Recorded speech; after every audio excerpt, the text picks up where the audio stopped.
We're pleased to be joined by our longtime media colleague and partner, David Wildstein, editor of New Jersey Globe. Good to see you, David. Hi, Steve. How are you?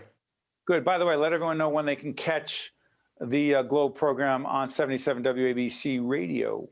Every Saturday from 4 to 5 p.m. on Talk Radio 77 WABC. Look at you plugging. I'm trying. Good. I know. Listen, we got to do what we have to do, and NJ Globe is, in fact, one of our media partners. Do this. We're going to talk about some other some people. We're doing a series called Remember Them, Gone But Not Forgotten, about some prominent New Jersey politicians who are no longer with us who really matter. We'll talk about that in a minute. But can you put the New Jersey Globe power list in context? What is it and why does it matter? So I think it's hugely important because it ranks the people that actually hold the power behind the scenes. It's not elected officials. It's not the governor and U.S. senators, but it's the people behind the throne, the ones that have influence, that can affect policy or decide who gets elected and decide what the public is thinking. And it changes every year. Every year, not as much as you think. Sometimes you get some real big changes, but you get some people that stay on for a very long time. And it's interesting. Again, I would love to say I don't follow the list. I do follow whether I'm on it or not. I'm honored to be on it, but way more importantly, you got a whole range of figures. But the number one person on the power list is George Helmy, the governor's chief of staff. Why the governor's chief of staff?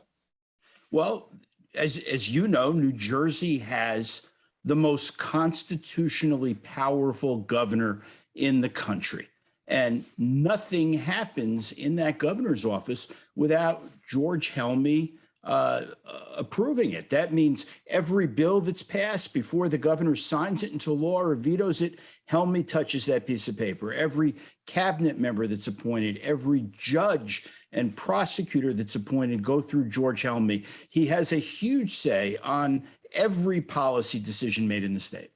By the way, put up the NJ Globe website so people can find out more. That was the 4th edition in 2021, David? Yes. Well, I mean, if you remember, I started doing this in 2000. So I've been doing this a long time, but for the New Jersey Globe, this is our 4th one. By the way, not every first lady, or in the case of Christy Whitman, first gentleman, late John Whitman, not every first lady's on here. Tammy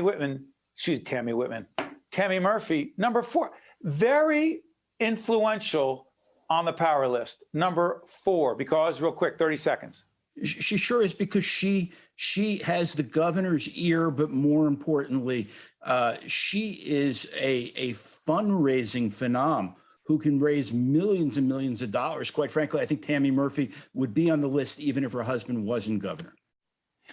Dave, let me try this. You and I have talked about this before, and there's a whole range of media folks on here as well. You should look at the list and see media folks, the labor folks. Our friend Greg Lalavy's here, also Sean Spiller, the president of the New Jersey Education Association, so many other people. But I'm curious about this. You have been fascinated by New Jersey politics since you were a little kid, no? I was age 12. I think it's the greatest spectator sport on the history of the planet. You do? I love it. I love watching it. I love seeing how everybody thinks and how everybody works. And let me ask you this, in terms of your view of politics, the Bridgegate reality, the experience that everyone knows about, read about, you were obviously very much involved in that. I was. Question, how did that impact, influence, and dare I say, taint your view of politics and government? Well, first of all, taint is as I've used my way of looking at it, I think it's helpful when the media has been on the other side and has an opportunity to look at how things work, how the sausage is made. It's not pretty, you know that, and I think it's been helpful to me. But also it's been a chance for me to sort of get a personal sense of redemption. As everybody knows, it's no secret. I was. What I did was incredibly wrong, and I've accepted responsibility for it. But it just shows, I think, that when when you stand up and you say, I'm sorry, I accept responsibility, and you tell the truth. New Jersey is an incredibly forgiving state. You know, David, so interesting you mentioned it. You know, I'm a student of leadership, write about it, teach it, makes mistakes every day, all the time when it comes to leadership. But one of the chapters in this book that I've been working on is why is it so hard to just say my bad? For politicians in New Jersey and in the nation, why is it so hard to say, I own this, it's on me, my bad? Why is it so hard? I don't know. I think back to the days when I was young and serving in local office, and you just don't want to show a weakness. And what I've learned, I mean, I wish, and this I think is an important part of holding power too. You've got to know what you don't know. And I wish I had known what I don't know before I was 50. And there's a certain hubris to those who serve in public office, either in front of the on the ballot or behind the scenes. And I really do. I agree with you. You've got to be able to just say, I didn't get this one right. I made a mistake. I could have handled it better. And I think that people would be a lot better off if more people did that. We underestimate other people. David Wildstein is the editor of New Jersey Globe. Check it out. You saw their website there, one of our media partners. David, thanks so much for joining us. We appreciate it. Thank you, Steve. Take care. Got it. I'm Steve Adubato. Thanks for joining us. We'll see you next time. One-on-One with Steve Adubato has been a production of the Caucus Educational Corporation.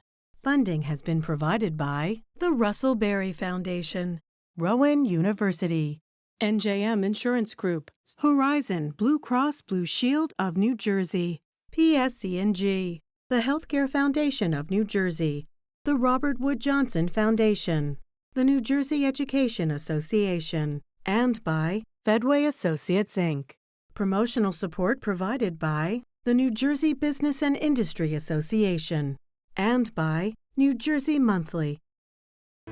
NJM Insurance Company has been serving New Jersey policyholders for more than 100 years. But just who are NJM's policyholders? They're the men and women who teach our children, the public sector employees who maintain our infrastructure, the workers who craft our manufactured goods, and New Jersey's next generation of leaders, the people who make our state a great place to call home. NJM, we've got New Jersey covered.